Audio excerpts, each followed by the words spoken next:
اللهم صل على سيدنا محمد يا رب صل وسلم دائما أبدا على حبيبي. قرآن کہہ رہا ہے اقیم الصلاۃ لدلوک الشمس. پیچھے قرآن نے تذکرہ کیا کہ رسول اللہ صلی اللہ علیہ وسلم پر اتنا زیادہ مشرکین کا دباؤ ہے کہ قرآن کہتا ہے کہ اگر ہم آپ کو ثابت قدم نہ رکھتے تو آپ بھی ان کی طرف مائل ہو جاتے. تو ظاہر ہے بہت سخت دباؤ اور جبر ہے آپ کے اوپر. تو ایسے موقع پہ ایسا کام کرنے کی ضرورت ہے جس سے آپ کو ثابت قدمی ملے اور اللہ کا قرب حاصل ہو. تو اس کا سب سے بہترین طریقہ قرآن کہتا ہے نماز ہے. یعنی اے نبی صلی اللہ علیہ وسلم آپ نماز کو مضبوطی سے تھامیے تاکہ آپ کو ثابت قدمی ملے, آپ کو اللہ کا قرب ملے. کیونکہ جس اللہ کے لیے کام کیا جا رہا ہے نا, جب تک اس اللہ سے رشتہ مضبوط نہیں ہوگا تو اس کام میں آپ ثابت قدم نہیں رہ سکتے. اور اللہ سے رشتہ مضبوط کرنے کا سب سے بڑا ذریعہ نماز ہے. اس لیے قرآن کہتا ہے اقیم الصلاۃ, آپ نماز قائم کیجئے, لدلوک الشمس, سورج کے ڈھلنے کے وقت. سورج کب ڈھلتا ہے؟ جب بالکل بلندی پہ جا کے ڈھلنا شروع ہوتا ہے تو ظہر کا وقت شروع ہوتا ہے. الی غسق اللیل, رات کے اندھیروں تک. یعنی اس میں 4 نمازیں آ گئیں. سورج جب ڈھلتا ہے نا بالکل بلندی پر ہوتا ہے, تھوڑا سا ڈھلتا ہے ظہر کا وقت, مزید ڈھلان پیدا ہوتی ہے عصر کا وقت, مزید ڈھلتا ہے مغرب کا وقت, اور پھر الی غسق اللیل, سورج تو غائب ہو جاتا ہے مغرب کے بعد, پھر رات کے اندھیرے میں یعنی عشاء کا وقت. وقرآن الفجر, اور فجر کے وقت میں, فجر کے تلاوت کے وقت میں. تو قرآن میں اشارہ کر دیا کہ اصل تلاوت کا وقت ہے ہی فجر کا. آج بعض اماموں کو ہم نے دیکھا فجر میں بڑی مختصر تلاوت کرتے ہیں, یہ بالکل غلط ہے. سنت ہے فجر میں طوال مفصل یعنی سورہ حجرات سے لے کے سورہ بروج تک کی جو لمبی لمبی صورتیں ان کو تلاوت کیا جائے. تو فجر کے قرآن کے وقت بھی آپ نماز قائم کیجئے. ان قرآن الفجری, بے شک فجر کا جو قرآن ہے, فجر میں جو تلاوت ہے, کان مشہودا, اس میں حاضر ہوتے ہیں. کون حاضر ہوتے ہیں؟ حدیث سے پتہ چلتا ہے فرشتے. فجر کا وقت اتنا مبارک وقت ہے جب اس میں امام صاحب قرات کرتے ہیں اور لوگ ہاتھ باندھ کے پیچھے امام کی قرات سنتے ہیں. ایک خاص سکینت نازل ہوتی ہے اللہ کی طرف سے, اور فرشتے بھی اس تلاوت میں نازل ہوتے ہیں. صحیح احادیث سے یہ بات ثابت ہے کہ فرشتے جو تبدیل ہوتے ہیں نا ان کے آنے جانے کا وقت, اور فجر اور عصر میں ہے. وہ جو فجر میں فرشتے آتے ہیں انسان کی حفاظت کے لیے, لہو معقبات من بین یدیہ ومن خلفہ یحفظونہ من امر اللہ. بہت ساری مخلوق اس کائنات میں ایسی ہے جہاں تک سائنس نہیں پہنچی, اور ہو سکتا ہے قیامت تک پہنچ ہی نہ سکے. وہ انسان کی عقل سے بالاتر ہے وہ مخلوق, اور یہ بھی ممکن ہے پہنچ جائے سائنس ترقی کر کے. وہ مخلوق انسان کو نقصان پہنچانے کی کوشش کرتی ہے. تو اس مخلوق سے بچانے کے لیے جن میں جنات ہیں سر فہرست, ان سے بچانے کے لیے اللہ نے فرشتوں کا انتظام کیا ہے. تو حدیث میں آتا ہے صبح و شام, قرآن سے بھی یہ بات ثابت ہے, صبح و شام فرشتوں کی باریاں چینج ہوتی ہیں اور وہ ہماری حفاظت کے لیے اللہ کی طرف سے متعین ہوتے ہیں. تو ان کی جو حاضری ہے ان فرشتوں کی وہ فجر کے وقت میں ہوتی ہے. اور یہ بھی حدیث سے ثابت ہے کہ بہت سے فرشتے صرف تلاوت سننے کے لیے زمین پہ اترتے ہیں. تہجد کے بارے میں حدیث میں آتا ہے کہ جب کوئی شخص تہجد میں قرآن کی تلاوت کرتا ہے تو فرشتے آنا شروع ہوتے ہیں اور اس کے جو ہے نا لبوں پہ اپنے منہ کو رکھ لیتے ہیں اس کی تلاوت کو چکھنے کے لیے. اتنا فرشتوں کو لطف محسوس ہوتا ہے تہجد کی تلاوت میں. اور پھر وہ تانتا بناتے بناتے جو ہے نا ایک دوسرے پہ سوار ہوتے ہوتے آسمان کی بلندیوں تک پہنچ جاتے ہیں. تو فجر کی نماز میں بھی یہ فضیلت ہے. تو آگے اللہ فرماتے ہیں کہ اللہ نے فجر کی نماز کی فضیلت کو بیان کیا. آگے اللہ فرماتے ہیں وَمِنَ اللَّيْلِ, یہ تو 5 نمازیں ہو گئیں, یہ تو ساری امت پہ فرض ہیں, لیکن رات کے کچھ حصے میں فَتَہَجَّدْ بِهِ کا مطلب اس حصے میں آپ نے تہجد پڑھنی ہے, نافلۃ لک, اے محمد صلی اللہ علیہ وسلم یہ آپ کے لیے اضافہ ہے. کیا مطلب؟ یا تو نبی صلی اللہ علیہ وسلم پہ 6 نمازیں فرض تھیں, یعنی 5 فرض کے علاوہ تہجد بھی فرض تھی. تو اس لیے قرآن نے کہہ دیا کہ امت پہ تو 5 فرض ہیں نافلۃ لک, لیکن یہ تہجد آپ کے لیے اضافی ہے, یعنی آپ پر 6 نمازیں فرض ہیں. ایک مطلب تو یہ بھی ہو سکتا ہے. اور جو علماء اس کے قائل ہیں کہ نہیں نبی پر تہجد فرض نہیں تھی, تو ان کے نزدیک اس آیت کی تفسیر یہ ہوگی کہ یہ آپ کے لیے ایک اضافہ ہے اللہ کے قرب حاصل کرنے کا. یعنی 5 نمازیں تو پڑھنی ہی پڑھنی ہے, لیکن آپ اللہ کے قرب کے لیے ایک اضافی چیز بھی آپ کو دی جا رہی ہے تاکہ آپ کے درجات اور زیادہ بلند ہو. تو ایسی صورت میں یہ صرف نبی کے ساتھ خاص نہیں ہے, کیونکہ خطاب نبی سے چل رہا ہے اس لیے اللہ نے کہہ دیا آپ کے لیے اضافہ, ورنہ حقیقت میں پوری امت کے لیے یہ اضافہ ہے. آگے اللہ فرماتے ہیں عسیٰ ان یبعثک ربک, امید ہے کہ آپ کو آپ کا رب پہنچا دے مقام محمود تک۔ یہ مقام محمود کیا ہے؟ شفاعت کبریٰ، یعنی تمام پیغمبر نبی کے پاس آئیں گے کہ آپ سفارش سے آغاز کریں، یعنی سفارش کا آغاز آپ سے ہوگا، پھر آپ صلی اللہ علیہ وسلم سفارش کریں گے۔ تو یہ ایک سب سے اونچا مقام ہے جو اللہ قیامت کے دن رسول اللہ صلی اللہ علیہ وسلم کو دے گا، اور جس سے آپ کی تمام پیغمبروں پر فضیلت ثابت ہو جائے گی کہ جب تک آپ کی طرف سے شفاعت کی ابتدا نہیں ہوگی کوئی اور پیغمبر سفارش نہیں کریں گے۔ تو اللہ نبی صلی اللہ علیہ وسلم کو تسلیاں دے رہا ہے کہ یہ مشرکین کا جو آپ پہ اوپر بے پناہ دباؤ ہے، جبر ہے، آپ اس میں تسلی رکھیے، آپ نماز قائم کریں اور تہجد کی پابندی کریں، اللہ نے آپ کو بہت بڑا آگے چل کے مقام دینا ہے۔ تو چونکہ نبی صلی اللہ علیہ وسلم بھی بشر تھے نا، مشرکین کے دباؤ کی وجہ سے آپ بھی ایک پریشانی میں آتے تھے، تو اس لیے اللہ آپ کو ثابت قدم رکھنے کے لیے آپ صلی اللہ علیہ وسلم کو یہ خوشخبریاں سنا رہا ہے کہ آپ نے اپنا اس عمل کو فوکس کرنا ہے، نماز اور تہجد کو، تاکہ آپ کا اللہ سے قرب رہے، اور اللہ آپ کو خوشخبری دے رہا ہے کہ امید ہے آپ کا رب آپ کو بہت بڑے مقام تک پہنچا دے۔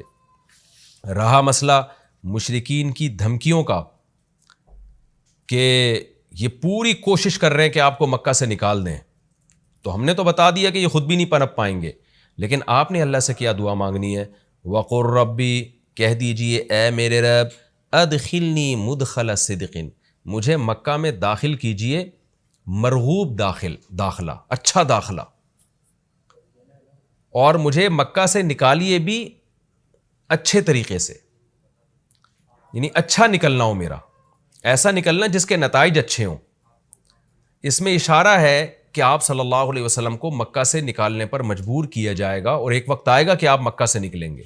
تو اللہ اپنے حبیب صلی اللہ علیہ وسلم کو پہلے سے دعا سکھا رہے ہیں کہ آپ اللہ سے دعا مانگیں، اللہ جب میں نکلوں تو میرا داخلہ بھی اچھے طریقے سے ہو اور میرا نکلنا بھی اچھے طریقے سے ہو، یعنی پسندیدہ نکلنا ہو۔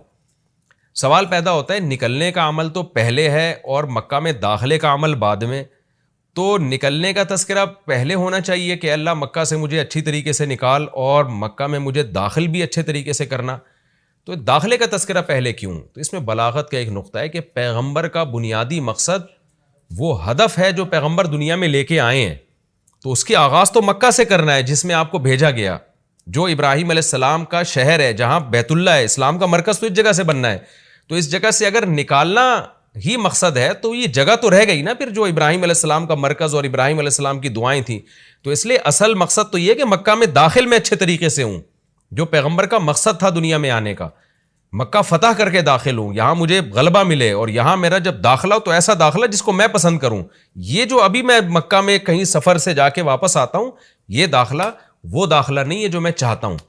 تو چونکہ مکہ سے نکلنا مقصد نہیں ہے، نکالا اس لیے جا رہا ہے تاکہ داخلہ ایک طاقت کے ساتھ ہو اور اچھے طریقے سے داخلہ ہو، اس لیے اس داخلے کا تذکرہ پہلے کیا جا رہا ہے۔ ہاں وہ داخلہ اس وقت تک ممکن نہیں ہے جب تک مکہ سے ایک دفعہ آپ کا خروج نہ ہو، تاکہ مدینہ میں ریاست بنے اور آپ 10,000 کا لشکر لے کر فاتحانہ انداز سے مکہ میں داخل ہوں، اور جس مقصد کے لیے اللہ نے آپ کو بھیجا تھا وہ مقصد پورا ہو۔ تو وہ مقصد نکلے بغیر پورا ہو نہیں سکتا، اس لیے نکلنے کا تذکرہ کر دیا، ورنہ اصل مقصد تو یہ ہے کہ اللہ میں مکہ سے نکلنا نہیں چاہتا، میں مکہ میں داخلہ چاہتا ہوں۔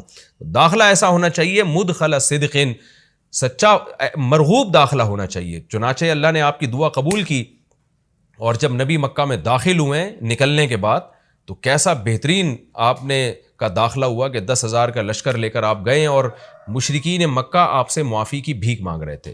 تو یہ مکی آیتیں اس وقت تو ظلم کے پہاڑ توڑے جا رہے تھے، لیکن پیغمبر سے اس طرح کی دعائیں کروائی جا رہی تھیں، وَأَخْرِجْنِي مُخْرَجَ صِدْقٍ، اور اللہ مرغوب نکلنا ہو، یعنی جب میں نکلوں تو بھی میرا اچھا ٹھکانہ ہو۔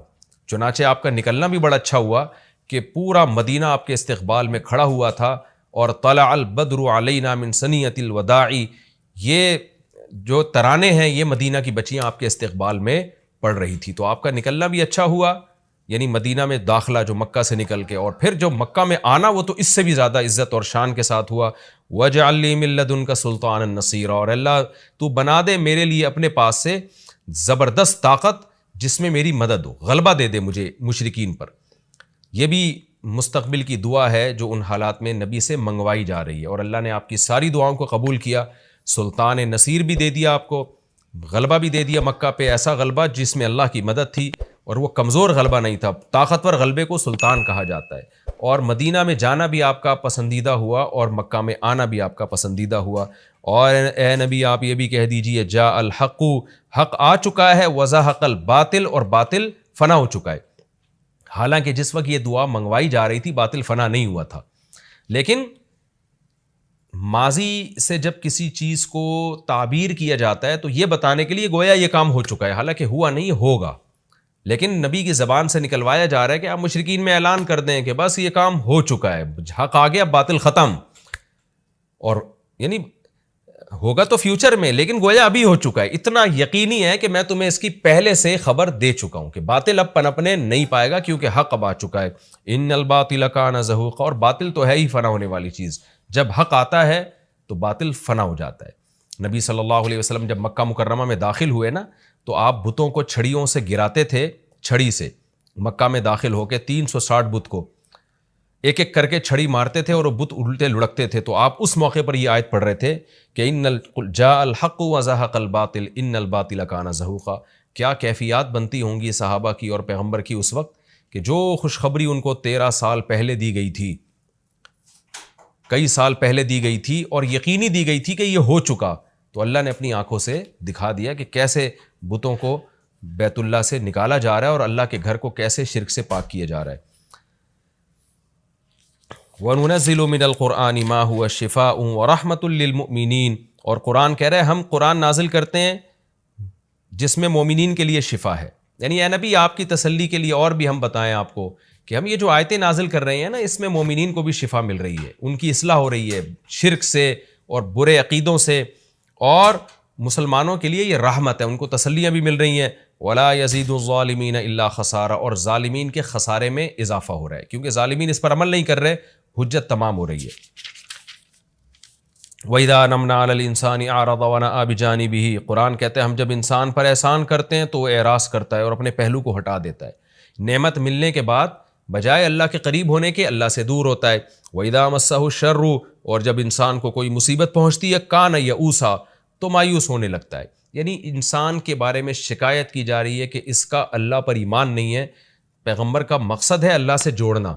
تو یہ جو مشرکین ہیں جو اللہ کو نہیں مانتے، یہ خوشیوں میں بھی اللہ کو بھولتے ہیں اور غم میں بھی اللہ کو بھولتے ہیں، اسباب کو دیکھتے ہیں. لہٰذا جب اسباب کو آپ دیکھتے ہو اور پریشانی آتی ہے تو اسباب بتا رہے ہوتے ہیں پریشانی دور نہیں ہو سکتی، تو مایوس ہونے لگتے ہیں، ڈپریشن میں جاتے ہیں. اور جب خوشی آتی ہے تو اپنا کمال سمجھتے ہیں، لہٰذا اترانے لگتے ہیں اور خدا سے دور ہو جاتے ہیں. تو اے نبی ان سے کہہ دیجئے کل یعمل علی شاکلتی، ہر شخص اپنی نیچر کے مطابق عمل کر رہا ہے. اچھے لوگ کیا کرتے ہیں کہ جب انہیں خوشی ملتی ہے تو شکر ادا کرتے ہیں، اور غم آتا ہے تو مایوس نہیں ہوتے، ان کو پتہ ہے غم اللہ دور کر سکتا ہے. فَرَبُّكُمْ أَعْلَمُ، تمہارا رب خوب جانتا ہے بِمَنْ هُوَ أَهْدَىٰ سَبِيلًا، کون ان دونوں فریقوں میں سیدھے راستے پر چل رہا ہے. جو غموں میں مایوس ہو اور خوشیوں میں اترانے لگے، خدا سے دور ہو جائے، وہ گمراہی والے راستے پر ہے. اور جو خوشیوں میں اللہ کے قریب آئے، شکر ادا کرے، اور غموں میں بھی اللہ کے قریب آئے کہ غم کو اللہ ہی دور کر سکتا ہے، مایوس نہ ہو، یہ سیدھے راستے پر ہے. اللہ خوب جانتا ہے کون سیدھے راستے پر ہے، یعنی اس میں اللہ نے اشارہ دے دیا کہ یہ لوگ سیدھے راستے پر ہے، تو ہمیں ایسا بننا چاہیے. یہ ہمارا رکوع کمپلیٹ ہو گیا.